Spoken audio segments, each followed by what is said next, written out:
Βγαίνουν μπροστά στον επιχειρηματικό στίβο, καθώς οι γυναίκες είμαστε multitasking, έχουμε πει είμαστε μητέρες, σύζυγοι, γιαγιάδες, τι άλλο να πω, δεν ξέρω, είναι πολύ ρόλοι, νοικοκυρές. Οπότε λοιπόν πάμε σε μια δυναμική κυρία, η οποία σπούδασε διοίκηση επιχειρήσεων και marketing με μετεκπαίδευση στο business coaching. Είναι στον χώρο των πωλήσεων από τα φοιτητικά της χρόνια, δηλαδή ξεκίνησε πωλήσεις door to door τότε για να βγάζει κάποια χρήματα και κατάφερε μετά να είναι διευθύντρια πωλήσεων σε έναν όμιλο 7 εταιριών. Όπως είπα, έχει αρκετούς ρόλους. Η πιο τιμητική είναι ότι είναι σύζυγος, μητέρα, αλλά έχει και ένα εγγονάκι. Είναι αγωνίστρια, καθώς όλα αυτά τα χρόνια έχει περάσει από 40 κύματα με διάφορα θέματα υγείας και διάφορες καταστάσεις που της έχουν έρθει στη ζωή. Συνοδοιπόρος της πάντα φυσικά είναι ο σύζυγός της, ο κύριος Στέλιος. Είναι χαμογελαστή, είναι όμορφη, είναι εδώ μαζί μας, καθώς δεν τα έχει παρατήσει πολύ ποτέ. Η επιχείρησή της έχει καταφέρει να κάνει ένα τζίρο περίπου τον προηγούμενο χρόνο 600.000 ευρώ. Παρακαλώ πάρα πολύ, βοηθήστε με να φέρω στη σκηνή την κυρία Λένα Καρατσά!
Και ξεκίνησε το 1962, όταν ο Ρικ γεννήθηκε τετραπληγικός.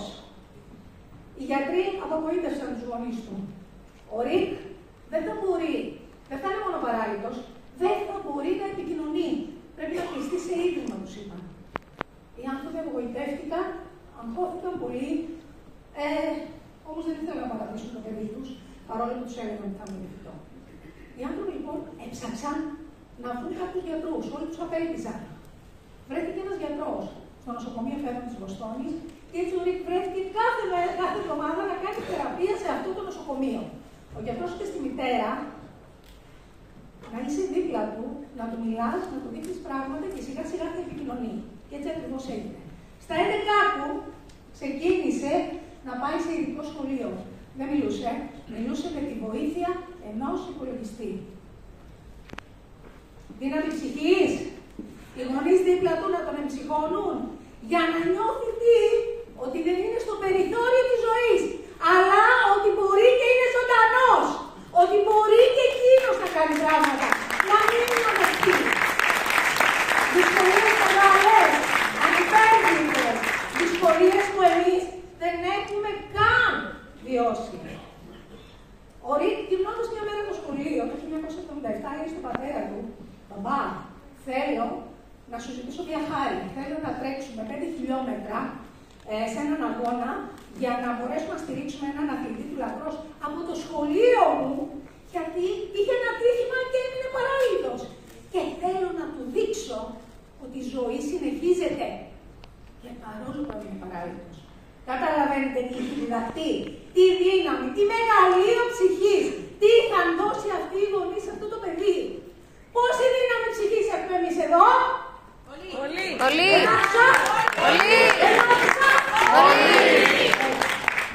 Λοιπόν, όπως καταλαβαίνετε λοιπόν, ο πατέρας δέχτηκε για να κάνει το χαρτί του γιού του, έτσι έτρεξαν σε έναν αγώνα και κατόρθωσαν να τερματίσουν. Δεν είχε ξανατρέξει ποτέ αυτός ο άνθρωπος, ήταν 36 χρονών και αγύμναστος. Όμως όταν έτρεξαν και μετά, το παιδί του είπε, «Μπαμπά, όταν τρέχαμε, εγώ ήμουνα πολύ ευτυχισμένος. Πολύ ευτυχισμένος. Ένιωθα ότι δεν ήμουν παράλυτος. Δεν ήθελε τίποτα άλλο ο πατέρας, παρά τι να κάνει, πολύ απλά να συνεχίσει για να δίνει την ευτυχία στο παιδί του. Και έτσι και έγινε, προπονήθηκε σκληρά. Όταν έλειπε, έβαζε σακιά με τσιμέντο σε ένα καροτσάκι και έτρεχε για να έχει τη φυσική αντοχή και να τρέχει μαζί με τον γιο του. Έτσι λοιπόν ξεκίνησαν και έτρεχαν συνεχώς. Και πραγματικά οι Team Hoyt έγιναν κρύος.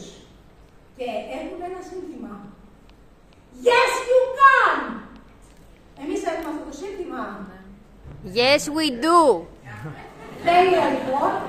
Και έτρεξαν και στο Ironman Triathlon. Το Ironman Triathlon, και όσοι δεν το ξέρουν, είναι 4 χιλιόμετρα κολύμβηση, σέρνοντας τη βάρκα δεμένη στη μέση του για να σέρνει το Ρικ, αμέσως καπάκι, 180 χιλιόμετρα ποδηλασία μπροστά ένα καρότσι για να έχει μέσα το Ρικ και αμέσως μετά 42 χιλιόμετρα τρέξιμο με καροτσάκι.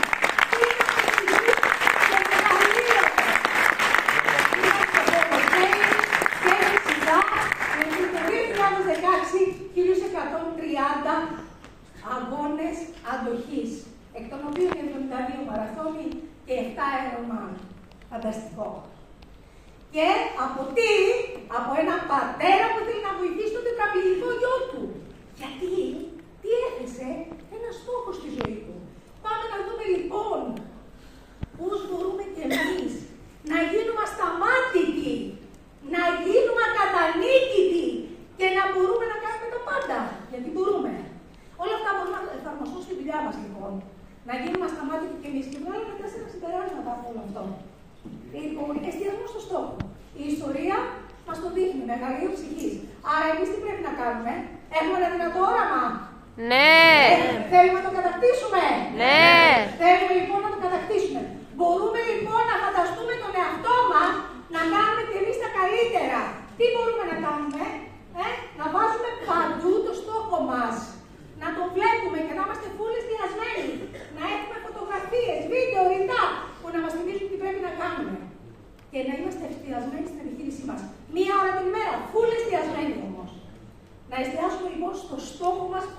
πολύ δυνατά. Να έχουμε το στόχο μας γραμμένο στο κομπιούτερ μας, στο ψυγείο μας, οπουδήποτε για να τον βλέπουμε και να το θυμόμαστε. Γιατί έτσι θα δουλεύει στο υποσυνείδητο και μπορούμε να κάνουμε πράξη στα όνειρά μας. Δεν υπάρχει λοιπόν τίποτα άλλο παρά για να αποτύχει κάποιος τι είναι η χαμένη εστίαση. Όταν ξεκινήσαμε τον Απρίλη, είχα πει με τον μεντορά μου ότι θα γίνω διαμάντη.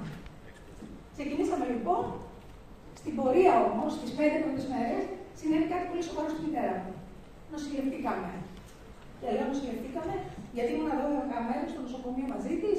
Ξέρετε τώρα με τον κορονοϊό, δεν επιτρέπεται να μπαίνεις, να βγαίνεις κτλ. Ο στόχος, τι γίνεται. Είχα πρόβλημα. Θα πρέπει να βρω λύση. Τι ακριβώς έκανα, πολύ απλά. Διάδρομο, τηλέφωνο, μπαλκόνι, τηλέφωνο. Προσπαθούσα. Δεν ήθελα να χάσω τα μάτια μου το στόχο. Και άλλες δυσκολίες, γέροντας, λέω ωραία, θα τα καταφέραμε. Έχει το μισό μήνα λέτα. Έχουμε έρθει φίλοι στη γωνία, πηγαίνοντας λοιπόν για μια φίλη και συνεργάτρια που είχαμε ένα ραντεβού, είναι εδώ τώρα και με βλέπει, πέφτει κάποιος πάνω μας, τρακάρισμα στο αυτοκίνητο, σοκ, διάστηση, έστω 1-2 μέρες, καθυστέρηση, 2 μήνες στο αυτοκίνητο μέσα. Τι θα έκανα, εγώ τηλέφωνα, ο στόχος μου έπρεπε να επιτευχθεί, ήθελα να επιτευχθεί. Εκεί τα μάτια στραμμένα στο στόχο. Έτσι είμαι εδώ σήμερα και σας μιλάω. Άρα λοιπόν, ό,τι θέλουμε να κάνουμε, αρκεί εμείς οι ίδιοι να έχουμε τη δύναμη. Δεύτερον, ας αποδεχτούμε τις ατυχίες και αποτυχίες σαν εταιρείες μάθησης. Γιατί η ατυχία ήταν ότι ο Ρίκ ήταν τετραπληγικός. Παρ' όλα αυτά, οι γονείς μάζεψαν τις δυνάμεις και βοήθησαν το παιδί του να ταπετσέλθει. Εμείς εδώ, μόλις ακούμε ένα όχι, 2-3, τα παρατάμε, κάνουμε πίσω και τι λέμε. Ναι, αλλά μου είπαν όχι. Δεν έχει καμία σημασία το όχι. Προχωράμε. Δεν εστιαζόμαστε στις αποτυχίες μας, εστιαζόμαστε στις επιτυχίες μας, παίρνουμε τη διαμάθηση και πάμε μπροστά. Θυμηθείτε ότι πήγαμε στο Όσλο. Τον Οκτώβριο ήμασταν στο Όσλο. Και ο μέντορας μας, ο εξαιρετικός Θοδωρής Κουτρής, βγήκε ο πρώτος recruiter της χρονιάς.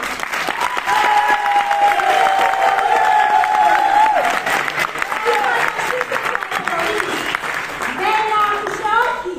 Έκανε 80 κλάσεις εγγραφές. Μίλησε μόνο σε 80. Μίλησε σε 100, σε 150. Λέτε να μην άκουσε όχι. Απλά εστιάστηκε στην επιτυχία του και γι' αυτό είναι κορυφή. Δεν υπάρχει λοιπόν να φτάσει εδώ και να μην έχει ακούσει όχι. Όλα αυτά που αντιμετωπίζουμε εμείς, προβλήματα υγείας, οικονομικά, ψυχολογικά, τα έχουν περάσει όλοι. Το θέμα είναι εμείς που εστιαζόμαστε.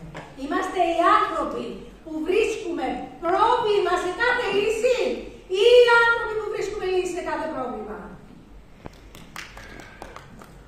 Λοιπόν, ας προχωρήσουμε λοιπόν και ξέρουμε ότι χρειάζεται η δουλειά μας υπομονή και αντοχή. Έχουμε δει καθόλου τις ταινίες Ρόκι, ποιος από εδώ τις έχει δει? Όλοι. Λοιπόν, στην ιστορία που αναφέραμε, ο πατέρας ήταν πολύ υπομονετικός. Ήταν μαχητής. Ο Ρόκι ήταν ο σούπερ wow πυγμαχός, όσοι έχετε δει τις ταινίες. Όχι. Ο Ρόκι λοιπόν δεν ήταν ο σούπερ wow. Γιατί έφτασε στην κορυφή? Γιατί έκανε υπομονή, προπονήθηκε σκληρά, άντεξε και πέτυχε. Άρα λοιπόν, ό,τι δυσκολίες αποκτούμε εμείς κάθε μέρα στη δουλειά μας, θα πρέπει πολύ απλά με χαμόγελο να τις αντιμετωπίζουμε και να πηγαίνουμε όσο μπορούμε μπροστά για τα όνειρά μας. Θέλει λοιπόν υπομονή και αντοχή. Ξέρετε, δεν υπάρχει fast food όνειρων. Σίγουρα σήμερα θα σπείρουμε και αργότερα θα θερήσουμε. Είναι πολύ σημαντικό λοιπόν αυτό. Το τελευταίο που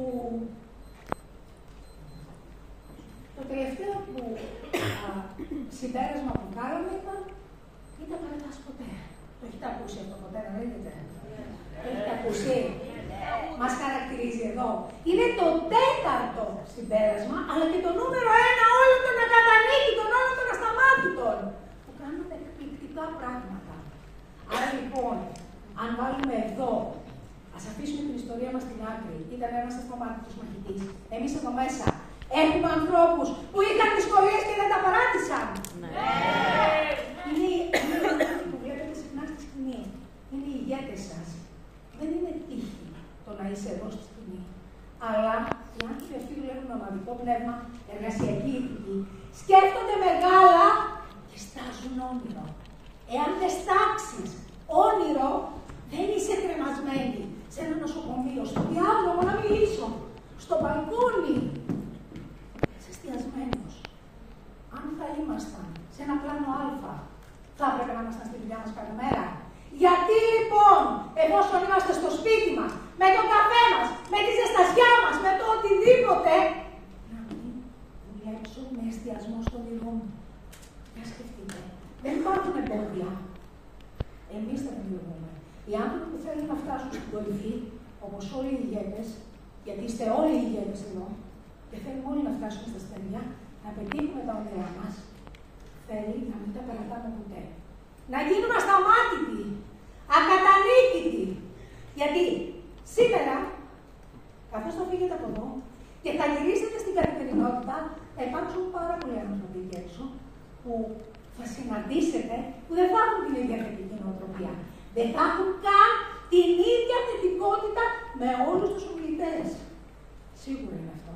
Θα συναντήσετε σίγουρα άρνηση. Και καθώς θα ξεφοριάζει το συνέδριο, όλα τα συναισθήματα που βιώσατε εδώ, ό,τι ζήσαμε εδώ, ό,τι ζούμε εδώ τώρα, και θα αρχίσει να πέφτει το συναίσθημα όταν θα συναντήσουμε αρνητισμό, καχυποψία, προκλήσεις, να θυμόσαστε ένα.